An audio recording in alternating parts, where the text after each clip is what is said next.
est-ce que avoir un ventre plat dépend de ton microbiote et de ton assiette? Je t'explique. Nous sommes habitués à se dire: «Mon Dieu, si j'ai pas le ventre plat, c'est que je mange trop. Mon Dieu, c'est que mon microbiote n'est pas bon, donc je vais aller prendre des compléments alimentaires, des ferments lactiques» et cetera. La question est pourquoi ton microbiote se déséquilibre? Parce que ton système digestif s'est mis en mode survie. Le mode survie implique un ralentissement, des tensions, des perturbations au niveau des hormones, des enzymes, des neurotransmetteurs, etc. Et c'est surtout que ça lui demande un surcroît de travail. Donc, dans ce temps-là, une grosse assiette sur un système digestif ralenti, ça va être compliqué, d'accord? Et ton microbiote se déséquilibrant, en plus, si tu vis des émotions, du stress, tu prends des médicaments, il se déséquilibre encore plus et on n'en finit plus. Si tu prends des ferments lactiques ou autres pour t'aider, des probiotiques, ça peut marcher, mais tu ne changes en rien le problème. Tu comprends? Tu ne changes pas ce qui a déséquilibré.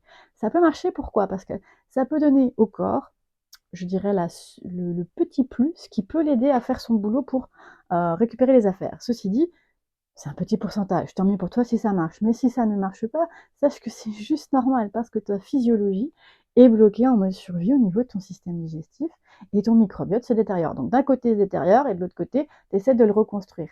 Ta solution, c'est de venir travailler sur ton système. Et de ce fait-là, ventre plat, peu importe ton assiette, peu importe ton sport, parce que ton système est bien fait. Un corps est fait pour gérer. Si tu lui donnes beaucoup à manger, il va métaboliser plus. Si tu lui donnes pas beaucoup, il va prendre dans ses réserves. Si le microbiote n'est pas bon, il va le rétablir lui-même. Mais pour ça, il faut qu'il ait de l'énergie. Et quand ton corps est en mode survie, il manque d'énergie. Donc, si tu le prives d'énergie en restrictionnant ton assiette, par exemple, tu lui rajoutes du boulot.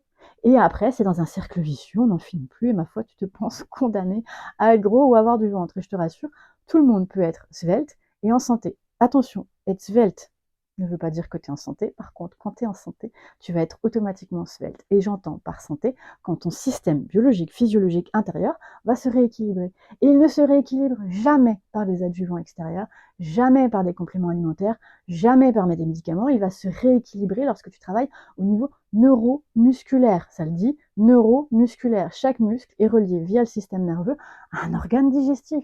Si tu travailles avec tes muscles, tu vas rééquilibrer ton système. C'est ce que je faisais quand je travaillais en neurologie, que ce soit pour les adultes ou pour les enfants. Alors, si tu veux savoir où est ton système, rendez-vous sur www.instrucsanté.com, tu remplis le profil gratuit, tu reçois une petite analyse légère et quelques suggestions. Maintenant, si tu veux aller plus loin, tu as plusieurs options jusqu'à ton mode d'emploi complet. Et je te garantis, quand tu as ton mode d'emploi, il n'y a plus jamais aucun problème. Tu peux arriver à bout de toute problématique de santé émotionnelle ou physique. Voilà, je te dis à bientôt.